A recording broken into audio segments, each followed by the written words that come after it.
Hello hello. അമ്മ. എന്താ എത്ര ബഹളം അവിടെ? ആണോ, എല്ലാരും വന്നോ? കുഞ്ഞിയും ചിറ്റിയൊക്കെ വന്നോ? ആഹാ, പിള്ളേരൊക്കെ ഉണ്ടെന്ന് തോന്നുന്നല്ലേ എല്ലാരും. നല്ല ബഹളം കേൾക്കുന്നു. ഊഞ്ഞാലിടാനോ? നമ്മുടെ ഷാരോത്ത മാവിലിടായിരുന്നല്ലോ അമ്മ. ആ, അവിടെ ആണെങ്കിൽ നിറച്ച് മരങ്ങളല്ലേ, പേരയും ജാമ്പയും. കിളികളെ ശബ്ദവും അണ്ണാമാരും ഒക്കെ ആയിട്ട് ആ കായലിന്റെ കാറ്റിട്ട് ഊഞ്ഞാലാടാൻ നല്ല രസാ. അവിടെയാണോ ഇടുന്നേ? എന്നിട്ട് എന്തായി, ഊഞ്ഞാലിട്ടോ? സദ്യയൊക്കെ ഒരുക്കുന്നുണ്ടോ? ഇത്രയും കറികളോ? ഗംഭീരാണല്ലോ. തേങ്ങ വറുത്തിട്ട് എരിശ്ശേരിയും പുളിയിഞ്ചിയും. ഓഹ്, ആലോചിക്കുമ്പോ തന്നെ കൊതിയാവും. ഇവിടെ ഒരുക്കുന്നുണ്ട്, ചെറിയ രീതിയിൽ. എന്നാലും നാട്ടിലെ ടേസ്റ്റ് വരത്തില്ലല്ലോ അമ്മ. അതെ, ഡെയിലി ഇവിടെ പിസയും ബർഗറും KFC ഒക്കെ ആണല്ലോ.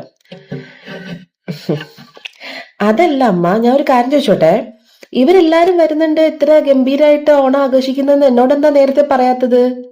അങ്ങനെയാണെങ്കിൽ ഞാനും ഒന്ന് ലീവിന് അപ്ലൈ ചെയ്ത് നോക്കിയേനല്ലോ.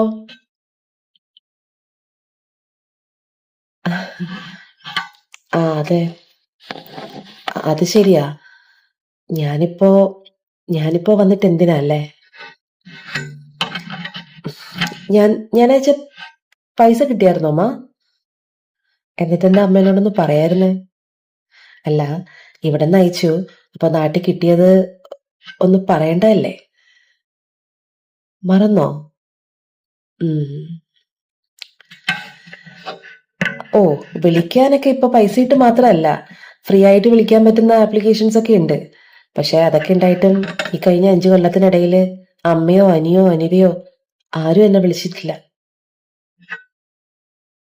അതെ, സുഖമാണ്.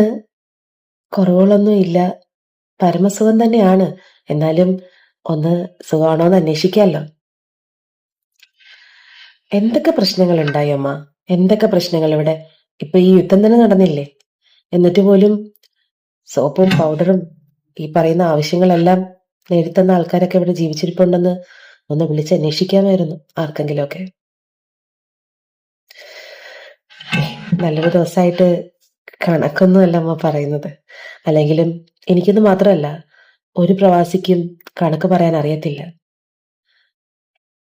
കുറച്ച് കഴിഞ്ഞിട്ട് ഞാൻ തന്നെ വിളിച്ചോളാം. നിങ്ങളുടെ ആഘോഷങ്ങളും തിരക്കുകളൊക്കെ നടക്കട്ടെ. പിന്നെ ഹലോ.